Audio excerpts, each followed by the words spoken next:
Last summer, we beat FCSB 3-2 overall in the Europa League first qualifying round, and I thought to myself, when we got drawn against Derry City, we'll be having a good time and we wouldn't have any issues. Well, it turns out I might have been a bit naive because we took on Derry City and drew 2-2 and had to come from behind twice, patching with the first goal inside 5 minutes. We did equalise in the 16th minute, first and foremost. Matthias proving once again why he's perhaps the best wide player we have. He finds Panaversa and he scores the equaliser. But then we can see from a set piece, which we just didn't deal with properly. Chris C finds Patchin. He plays it out right to Duffy. Duffy does that. It's 2-1, and I'm annoyed. But we equalised in the 92nd minute of the game. So a bit later than I wanted to be, but Matthias gets a shot in. He scores. It's 2-2. We rescued something. And I was hoping that we could use this momentum to win the next game in this competition. Though we did have a league game in between the two legs first. That league game was Puskas Academia, and we took the lead very early on, thanks to this mistake from Toff, and Matthias thinks the goalkeeper is a really good finish. However, they equalised themselves with the last goal of the game in the 24th minute of the match, and I was concerned that for some reason whatsoever, we just couldn't win at the moment, and it was annoying because I know we're better than this. So it was a disappointing draw, but at least we didn't lose, I suppose. We definitely should have won. Look at the XG though. We then took a Derry City and once again drew 2-2, but this time they went 2-0 up, and Mullen getting the opening goal was great for their point of view, but terrible for us. And then they scored a second goal in the 41st minute of the game. We just let them have too much time and space. Duffy again proved to be a nuisance, and then Doherty's shot goes in off our defender, and it's a goal. We then took 74 minutes to get ourselves at least a goal back. Babel with the opening goal for us. It's a good thing we got this equaliser though, because we needed to get something out of this. And Wilson, I was playing as a winger, decided to prove to be very useful. He scores the equalising goal. It's 2-2. And then we went to penalty shootouts, and I'm just going to say this here now. 14 penalties were taken by each team, and we lost 14-13. I'm not going to show you all the penalties because it would take all day. All I'm going to say is that we should have won this game looking at the chances we created and the XG and the fact that we went to 14 penalties each and we lost. Very much infuriates me. How did we lose this game? Though we then went to host Salagasek and the league and we won 3-0 to make myself feel better. Wilson finds Joseph, who scores his first goal for the club with that effort. Very nice to see him score. And then we got 2 more goals. It was good to see that we're doing well here. Matthias finds Coxes. He scores the first of 2 goals to ensure that we are going to win this game comfortably. And thank goodness we're in this good form. Joseph finally assists this time, and Coxes with this finish. So I feel better for this, knowing that we were able to beat a team in our division, even if they had chosen themselves, but they just didn't take them. And yes, sometimes it just doesn't go your way, does it?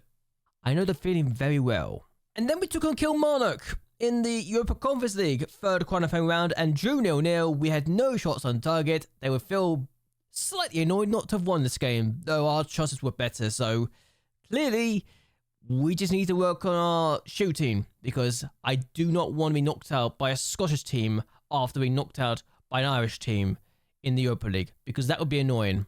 We then took on Giamot and were 1-0 down inside 59 minutes, but as you can see from the scoreline, we managed to put it back, though that opening goal was not ideal to say the least. Thankfully, the comeback started after that goal. Lazic, who was playing in this game, finds Udo, he finds Noel, and finally he scores a goal for us. And then in the 73rd minute of the game, we get a winner. Ali Abied was allowed to do this run. He plays it across, he fires Matthias, who has an open net. So, a bit of a relief to have won this game, and I'm hoping that we can use this momentum to win the next match. And win it we did, though Kilmarnock did take the lead inside 49 minutes. Kennedy allowed to do this run. Very frustrating that we allowed them to take the lead. Then we bounced back, I got frustrated, I shouted at the players, and they responded. we got 3 goals. Matthias places across to find Noel, and he scores again. We then make it 2-1 from a corner, and Ildo finds Matthias, who's been left completely unmarked at the far post. And then we score from another set piece. Matthias plays across. It's played out to him again, and he finds Noel, who gets his second of the game to ensure we're through to the 4th quarterfinal round of the Europa Conference League. I will show you who our reward was after the next league match. Our next game was against Diosjord, and we beat them 3-0. Aside, I don't think we've actually beaten last year at all. So for Mim to open the scoring with this effort was nice, and I definitely felt more comfortable once the second goal goes in. Wilson plays across to find Mim, who gets his second of the game. Why he suddenly knows how to score goals, I don't know, but I'm not complaining. And we complete the round with his 3rd goal. Ali Abod finds Noel, whose shot is deflected in, but he's going to claim it either way. Why he suddenly knows how to score, I don't know, but I'm not complaining. Our reward for getting past Kilmarnock was the 4th quarterfinal round to be played against Real Betis, and they beat us 3-0 in the first leg. So, if it wasn't already clear, we're not in the next round of the Europa Conference League because, well, they beat us in this game 3-0 comfortably. Rodri with this finish, finding the top corner, so we're not exactly in a great position to come and fight back. I know it's a Spanish team, I know it's Real Betis, but I'm still annoyed at how much we were destroyed here and just how big the golfing class is. We had more shots, they had a better XG. I can't really complain. We were not great, our defense were appalling, and we needed to have a miracle to win the next match and to go through. Ironically enough, we had the next match against Real Betis at home. We lost this game 2-1 to lose 5-1 overall. And when your goalkeeper's making that kind of howler, you're starting to ask questions about him. But we equalised in the second half, 2 minutes in. Vinko with that header, so that's a good sign. Unfortunately, they scored a winner very late on in the 77th minute of the game. And Fakir with this finish. Keeper can't even be blamed this time. It's just annoying that we know we've got a good team for our league, but in Europe, we're not exactly great unless we take on the smaller teams, which right now, we're not really getting the opportunity. I just feel we're a bit unfortunate to be given a draw against Real Betis, but what can you do? It's just not your day sometimes. And look at the chances we created. If we'd taken more of those chances, we might be talking about a very different story altogether, but there you go. At least we ended the month very nicely with a 3-0 victory against Boxley with the opening goal, and that is the goal of the month so far. He actually won it outright for that finish, but we make it 2 after Mim scores that goal to double our lead, and then we get a 3rd late on inside 83 minutes, and it's just really good to see us do well, and Babel with his 1st league goal this season, I believe. So suddenly, we're doing well. In the league, we're amazing. In Europe, not so much, but at the same time, as far as I'm concerned, it's just early days, and we're looking to try and do better and better things. Speaking of the league, though, we're currently top of the table. Remember this time last year, I just won 1 game and drawn 1 and lost 3, and I was looking towards a relegation battle? So yeah, suddenly, we're looking very, very good. We're clicking in the league. We're 4 points clear of Vassas. We're 2 points clear of Favos. And we're looking like a team that legitimately could challenge for Europe. And I'm delighted by this because I've got the opportunity to make some more deals happen to strengthen the squad before transfer deadline day, which is what I'm going to talk about now. 2 more signs have come in, and I even broke my transfer record on a goalkeeper. But the first person I bought on loan was Ibrahim Cisse, and we're not going to miss an opportunity like this. When I realized he was available for loan and I could get him for a cheap deal, I was delighted.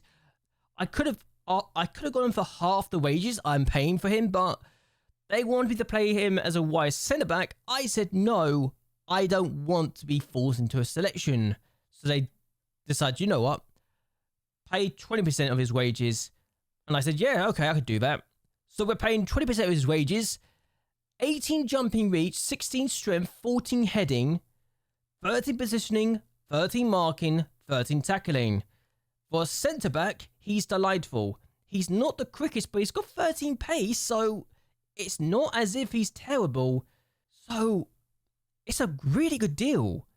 And we've now strengthened our defense once again.